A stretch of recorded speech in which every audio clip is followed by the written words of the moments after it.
حلال نہیں کیا۔ کسی بھی مخلوق کو یہ حق نہیں دیا گیا کہ وہ چھری نکالے اور حضرت انسان کے گلے پہ رکھ دے، مگر جناب آپ کو یہ حق دیا گیا ہے، آپ اپنے پیسوں سے خریدے ہوئے بکرے کی گردن پہ چھری رکھ سکتے ہیں۔ آپ کو یہ اختیار دیا گیا ہے، حلال جانوروں کا شکار کیجئے، ان کی گردنوں پہ چھری رکھ سکتے ہیں، مگر خالق کائنات نے کسی مخلوق کو یہ اختیار نہیں دیا کہ وہ اس انسان کی گردن پہ چھری رکھے۔ یعنی اللہ نے اس کائنات کی حلال چیزوں کو اس انسان کے لیے حلال کیا، مگر اس انسان کو کسی کے لیے حلال نہیں کیا گیا۔ سوال یہ ہے کہ انسان ہے کس کے لیے؟ سب کچھ انسان کے لیے۔ توجہ فرما رہے ہیں نا آپ؟ میں آپ کو ایک ہدف کی طرف لے کے جانا چاہتا ہوں۔ یہ تمہیدی گفتگو ہے، اور عموماً تمہیدی گفتگو ذرا مشکل ہوتی ہے سماعتوں کے لیے۔ میں کوشش کر رہا ہوں کہ آسان لفظوں میں اپنے ہدف تک پہنچ جاؤں۔ اللہ نے اس کائنات کے ذرے ذرے کو انسان کے لیے خلق کیا۔ اب سوال یہ ہے کہ یہ انسان کس کے لیے خلق کیا گیا؟ خود خالق کائنات قرآن میں فرما رہا ہے، وما خلقت الجن والانس الا لیعبدون۔ ہم نے اس کائنات کے ذرے ذرے کو اس انسان کے لیے خلق کیا ہے، اور اس انسان کو ہم نے اپنی بندگی کے لیے خلق کیا۔ ماشاءاللہ، جیو جیو، اللہ اکبر۔ ساری کائنات کی خلقت کا مقصد کس کے لیے یہ خلق کی گئی؟ انسان کے لیے۔ پھر اس انسان کو جوہر اور کمال کی حد تک لے جایا گیا، پھر اس انسان کو اللہ نے بندگی کے لیے خلق کیا۔ اس کا معنی یہ ہے کہ اس بندگی میں ایک ایسی لذت ہے، اس بندگی میں ایک ایسا کمال ہے، اس بندگی میں ایک ایسا عروج ہے کہ جس عروج اور کمال کو اللہ نے اس انسان میں رکھا ہے، اور اللہ یہ چاہتا ہے اس بندگی کی وجہ سے یہ انسان باقی تمام مخلوقات سے ممتاز ہو جائے۔ اور عزیزو، جس نے اس بندگی کو سمجھ لیا، جس نے اس عبدیت کو سمجھ لیا، وہ علی ابن ابی طالب پھر یہی کہتے ہوئے نظر آ رہے ہیں، الہی کفا بعزن ان نکون لک عبدا۔ اس بندگی میں کمال ہے، اس بندگی میں جوہر ہے۔ علی ابن ابی طالب جو عارف الہی ہے، وہ علی فرما رہے، الہی کفا بعزن ان نکون لک عبدا۔ وہ علی کے جس کے لیے فضائل ہی فضائل ہیں، وہ علی کے جس کے فضائل کو بیان نہیں کیا جا سکتا۔ خود رسول فرماتے ہیں، اگر جن و انسان مل کے قیامت تک علی کے فضائل لکھتے رہے، علی کے فضائل کبھی بھی شمار نہیں ہو سکتے۔ ماشاءاللہ، جیو جیو۔ وہ علی اپنے فضائل کے باب میں خود فرما رہے ہیں، الہی کفا بعزن ان نکون لک عبدا۔ علی خود فرما رہے ہیں، میرے لیے عزت یہ ہے کہ میں تیرا بندہ ہوں۔ علی کی نظر میں کیا جی؟ دل مولا علی مولا، علی مولا صفا کے ساتھ دل مولا، علی مولا، علی مولا کی نظر میں،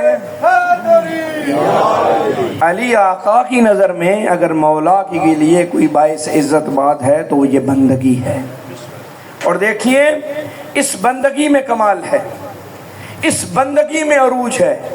اگر آپ کے ذہن بیدار ہوں تو جملہ آسان کر دیتا ہوں، اسی بندگی میں اللہ نے معراج رکھی ہے، اس بندگی میں معراج ہے، اس عبدیت میں معراج ہے۔ آئیے قرآن کو دیکھتے ہیں۔ سبحان الذی اسری بعبدہ، جب خدا اپنے نبی کے معراج کا تذکرہ کر رہا ہے تو وہاں خدا اس عبد کے معراج کا تذکرہ کر رہا ہے۔ قرآن میں خداوند متعال نے کبھی اپنے نبی کو یاسین کہا، کبھی طٰہٰ کہا، کبھی مزمل کہا، کبھی مدثر کہا، کبھی واللیل سے یاد کیا، کبھی والضحیٰ سے یاد کیا گیا، کبھی رسول کہا گیا، کبھی نبی کہا گیا۔ مختلف القابات سے اپنے نبی کو یاد کرنے والا خدا جب معراج کی بات کرتا ہے تو وہاں پہ یہ نہیں کہا گیا سبحان الذی اسری برسولہ، سبحان الذی اسری بنبیہ، سبحان الذی اسری بیاسینہ۔ اللہ نہیں کہہ رہا کہ ہم نے یاسین کو معراج دی، ہم نے مزمل کو معراج دی، ہم نے مدثر کو معراج دی، نہیں، اللہ کہہ رہا ہے ہم نے اپنے عبد کو معراج دی ہے۔ نعرہ تکبیر، نعرہ رسالت، نعرہ حیدری، حسینیت، حسینیت، حسینیت۔ اس عبدیت میں کمال ہے۔ دیکھیے، اس کائنات میں لاتعداد انسان زندگی گزار رہے ہیں، نہ جانے کتنے آئے اور کتنے آئیں گے اور کتنے موجود ہیں۔ ان تمام انسانوں میں، اولین اور آخرین کے انسانوں میں، اللہ نے 1,24,000 کا انتخاب کیا اور اللہ نے انہیں عہدہ نبوت عطا کیا ہے۔ یعنی اولین اور آخرین میں اللہ نے صرف 1,24,000 کو عہدہ نبوت عطا کیا ہے۔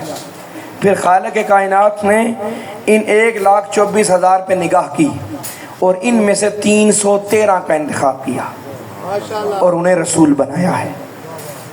اب 313 پہ اللہ نے نظر کی، ان میں سے 5 کو صاحب شریعت یعنی اولو العزم بنایا ہے۔ پھر اللہ نے ان 5 پہ نظر کی، ان میں سے 1 کو سید الانبیاء بنایا ہے۔ توجہ فرمائیے گا، میرا جی چاہتا ہے کہ شان رسالت کا جملہ بھی کہہ کے گزر جاؤں۔ اللہ نے ساری کائنات میں 1,24,000 کا انتخاب کیا۔ اس کا معنی یہ ہے کہ ان 1,24,000 میں کوئی خاص بات ہے جو باقیوں میں نہیں ہے۔ بھائی جو اس ساری کائنات کے اولین اور آخرین کے انسان ہیں، ان میں سے 1,24,000 کا انتخاب کیا گیا۔ اس کا معنی یہ ہے کہ کوئی کوالٹی، کوئی خصوصیت ان میں ہے کہ ان کا انتخاب کیا گیا اور وہ خصوصیت باقیوں میں نہیں ہے۔ پھر اللہ نے ان 1,24,000 میں سے 313 کا انتخاب کیا۔ اس کا معنی یہ ہے کہ ایک کوالٹی، ایک خصوصیت ان 313 میں ہے جو باقیوں میں نہیں پائی جاتی۔ بھائی ایک خصوصیت جو 1,24,000 میں، پھر ایک خصوصیت ایک درجہ آگے بڑھا، 313 میں وہ خصوصیت ہے، باقیوں میں نہیں۔ پھر اللہ نے ان 313 پہ نظر کی، ان 313 میں سے صرف 5 کا انتخاب کیا۔ اس کا معنی یہ ہے کہ ان 5 میں یہ خصوصیت ہے، باقیوں میں نہیں۔ پھر اللہ نے ان 5 میں سے 1 کا انتخاب کیا۔ اس کا معنی ہے اس 1 میں جو خصوصیت ہے وہ باقی 4 میں نہیں۔ باقی 4 میں وہ خصوصیت نہیں، وہ مرتبہ نہیں جو اس 1 میں ہے جسے سید الانبیاء بنایا ہے۔ بھائی عقل کے اندھے کو اتنا تو بتائیے کہ 1,24,000 باقی عام انسانوں جیسے نہیں، پھر 313 ان 1,24,000 جیسے نہیں، پھر یہ 5 ان 313 جیسے نہیں، پھر 1 ان 4 جیسوں نہیں۔ جب محمد ان 4 جیسوں میں سے نہیں تو پھر کسی ایرے غیرے کو کیا حق ہے کہ وہ کہے کہ محمد ہم جیسے؟ یعنی اللہ نے خصوصیت رکھی ہے۔ اور دیکھیے 1,24,000 میں سے صرف 1 کو اللہ نے صاحب معراج بنایا ہے۔ اللہ نے صرف 1 کو سفر معراج نصیب کیا ہے، وہ ہمارے آقا ہے۔ اور جب آپ کے سفر معراج کا تذکرہ کیا گیا تو اللہ نے رسول کے نام سے نہیں، نبی کے نام سے نہیں، یاسین طٰہٰ کے نام سے نہیں، بلکہ کہا ہم اپنے عبد کو لے گئے ہیں۔ یعنی نبی کی عزت یہ ہے کہ وہ اللہ کے عبد ہیں، اور علی ابن ابی طالب کی عزت یہ ہے کہ وہ بھی علی اللہ کے بھی عبد ہیں۔ انا عبد من عبید محمد، میں محمد کے غلاموں میں سے غلام ہوں۔ دیکھیے اس عبدیت میں کمال ہے۔ اور وقت چونکہ نماز جمعہ کا بہت قریب آیا، بات میں زیادہ لمبی نہیں کر سکتا اور مصائب کی طرف بڑھوں گا۔ ایک جملہ سنیے، اس عبدیت میں معراج ہے۔ اور جب انسان عبدیت کی منزلت پہ پہنچ جاتا ہے، انسان جب عبد ہو جاتا ہے تو پھر انسان کے ہر عمل کی قیمت بڑھ جاتی ہے۔ انسان کے ہر عمل کی قیمت بڑھ جاتی ہے۔ اگر آپ اس کے ذہن بیدار ہوں تو جملہ کہتا چلوں، اگر انسان عبدیت کی منزلت پہ آ جائے تو اس کے عمل کی قیمت ہی نہیں صرف بڑھتی، بلکہ اس کے عمل کا خریدار خالق کائنات ہو جاتا ہے۔ بھائی آپ دیکھیے کہ جب انسان عبدیت کی منزل پہ آئے تو اس کے عمل کی قیمت بڑھ جاتی ہے۔ آئیے میرے ساتھ میدان خندق میں علی ابن ابی طالب نے عمر ابن عبد ود کو مارنے کے لیے ایک تلوار لہرائی، ایک ضرب ماری۔ آقا علی نے جو ضرب ماری وہ چند لمحوں کی ضرب تھی۔ علی نے نیام سے تلوار نکالی، عمر کا سر قلم کر دیا۔ علی کے اس معمولی سے چند لمحوں کے عمل کی قیمت اتنی بڑی، آواز آئی ضربت علی یوم الخندق افضل من عبادت الثقلین۔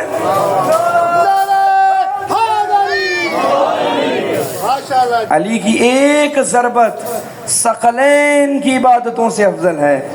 میں اب ثقلین کی تشریح میں نہیں جانا چاہتا، بس اتنا سنیے، ثقلین سے مراد تمام جن و انسان ہے۔ تمام انسان شامل ہیں۔ آپ اندازہ کیجئے اس علی کی عبادت کا معیار کیا ہوگا، اس علی ابن ابی طالب کے عمل کی قیمت کیا ہوگی، اس علی ابن ابی طالب کی ابدیت کا معراج کیا ہوگا، اس کی ابدیت کی سطح تک ہوگی کہ جس علی کی ایک لمحے کی ضربت ثقلین کی عبادتوں سے افضل ہو جائے، اللہ جانے اس علی کی ساری زندگی کی عبادت کی قیمت کیا ہوگی۔ اور دیکھیے میں نے کہا تھا کہ جب انسان ابدیت کی معراج پہ پہنچ جاتا ہے تو اس کے عمل کا خریدار خدا ہو جاتا ہے۔ بسم اللہ الرحمن الرحیم۔ وَمِنَ النَّاسِ، اور وقت بھی کیونکہ مختصر ہے اور میرا گلا بھی ساتھ نہیں دے رہا، اگر یہ دونوں چیزیں میسر ہوتی تو پھر آپ کو ایک بہترین نتیجے تک لے کے جاتا۔ وَمِنَ النَّاسِ مَن يَشْرِي نَفْسَهُ ابْتِغَاءَ مَرْضَاتِ اللَّهِ۔ جب انسان ابدیت کی معراج پہ ہوتا ہے، جب انسان عارف خدا ہو جاتا ہے تو اس کے عمل کا خریدار خود خدا بن جاتا ہے۔ محدثین نے، مفسرین نے لکھا وَمِنَ النَّاسِ مَن يَشْرِي نَفْسَهُ ابْتِغَاءَ مَرْضَاتِ اللَّهِ، خدا کہہ رہا ہے کچھ نفس ایسے ہیں کہ جنہیں اللہ نے خرید لیا اور ان کی قیمت اللہ نے اپنی رضا انہیں دے دی۔ علماء نے لکھا یہ آیت شب ہجرت مولا علی ابن ابی طالب کی شان میں آئی ہے، یعنی علی ابن ابی طالب وہ عظیم انسان ہیں اور ابدیت کی اس معراج پہ ہیں، علی سو بھی جائیں تو علی کے اس سونے کو خدا خرید لیتا ہے۔ نہیں بھائی، جملہ بدل دیتا ہوں۔ اگر آپ خطابت سننا چاہتے ہیں تو جملہ لطیف کر دیتا ہوں۔ کبھی بھی نہ سونے والے خدا نے کبھی کبھی سونے والے علی کے سونے کو خرید لیا۔ اور دیکھیے اس سونے کو جو خریدا گیا ہے، اس نیند کو جو ہمارے ہاں نیند بالخصوص نوجوان نیند ایک بیکار کام سمجھا جاتا ہے۔ مائی ریاضن بس ستے رہتا ہے، کوئی کام نہیں کرتا، ویلا ستے رہتا ہے، لیکن یہ نیند بہت ضروری ہے۔ نیند بیکار بندوں کا کام نہیں، بلکہ آپ کی سائنس کہتی ہے 6 سے 7 گھنٹے 24 گھنٹوں میں سونا ضروری ہے۔ اگر آپ 6 سے 7 گھنٹے 24 گھنٹوں میں نہیں سوئیں گے، جیسے جیسے آپ بڑھاپے کی طرف جائیں گے ویسے ویسے آپ کا حافظہ کمزور پڑتا جائے گا۔ مگر لیکن علی ابن ابی طالب جب بستر پہ سو جائیں تو خالق کائنات اس نیند کو خریدنے کے لیے آ جاتا ہے۔ دیکھیے قرآن کے بڑے خوبصورت لفظ وَمِنَ النَّاسِ مَن يَشْرِي، اور دیکھیے جب کوئی شے خریدی جاتی ہے تو کچھ دیا جاتا ہے اور کچھ لیا جاتا ہے۔ مثلا میں یہ چانی صاحب سے مائک خریدتا ہوں، پیسے دے من مفت دے دیں گے، لیکن مثال سے کے لیے عرض کروں، صلوات پڑھیں محمد۔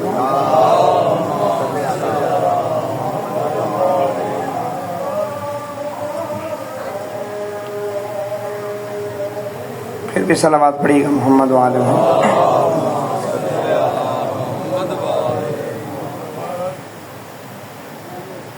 نہیں اذان نہیں ہے میرا خیال ہے۔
صلوات پڑھیے محمد وآلہ۔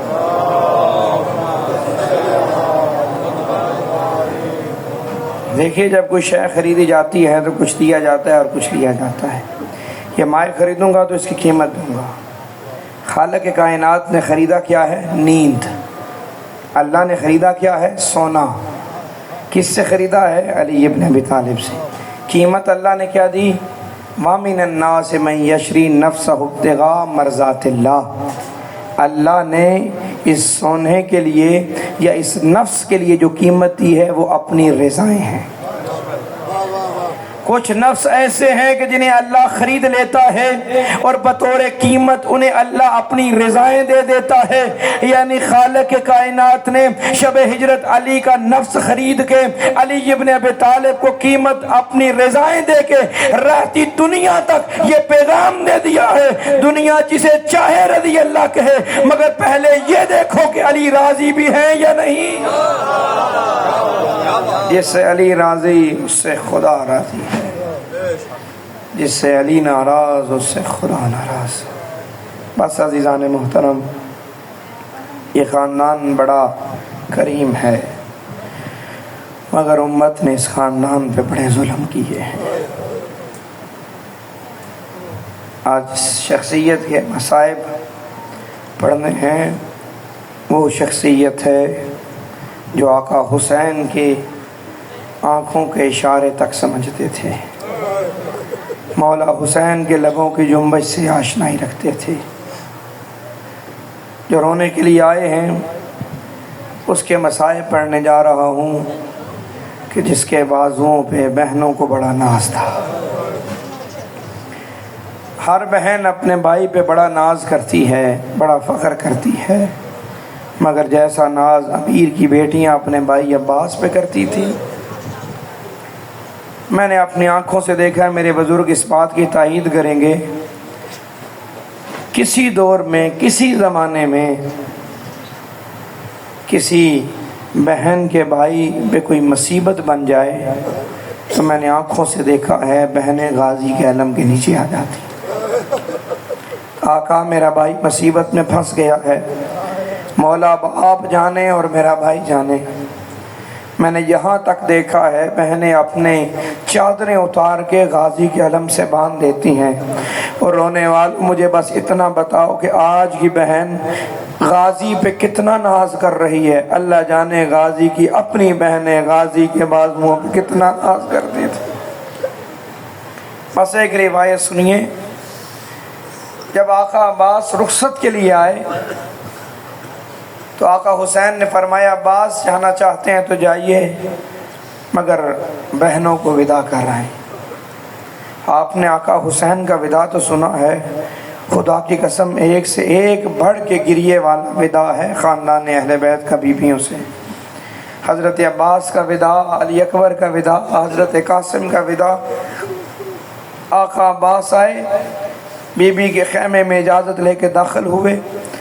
روایت کے جملے، عباس یوں سیدہ کے سامنے بیٹھے جیسے نمازی تشہد میں بیٹھ جاتا. سر جھکا لیا، بنت امیر اجازت کے لیے آیا ہوں. سیدہ نے فرمایا عباس جانا چاہتے ہو تو ضرور جاؤ، مگر کچھ دیر میرے ساتھ بیٹھو، کچھ کہنا چاہتی ہوں. آقا زادی حکم کیجئے. سیدہ نے فرمایا عباس ایک مرتبہ میں اپنے بابا کے قریب بیٹھی تھی، بچپنے میں ہوا کا ایک جھونکا آیا، میرے سر سے معمولی سی ردا ہٹ گئی. عباس میرے بابا علی نے جب ہٹی ردا کو دیکھا تو میرے بابا علی کی آنکھوں سے آنسو جاری ہو گئے. بابا بلک بلک کے رونے لگے، تڑپ تڑپ کے رونے لگے. میں نے کہا بابا میں نے خود تو چادر نہیں نہ اتاری، بابا ہوا کے جھونکے سے یہ چادر اتری ہے، آپ کیوں رو رہے ہیں؟ عباس بابا علی نے تڑپ کے کہا تھا زینب میں ہوا کے جھونکے سے چادر کے اڑنے سے نہیں رو رہا، بلکہ میں رو اس لیے رہا ہوں ایک دن ایسا آئے گا جب بدمعاش تیرے سر سے ردا لوٹ لیں گے، تیرے سر سے نیزے مار کے ردائیں اتاری جائیں گی. میں نے کہا بابا کیا جس نالی جیسا باپ موجود ہو اس کے سر سے ردا؟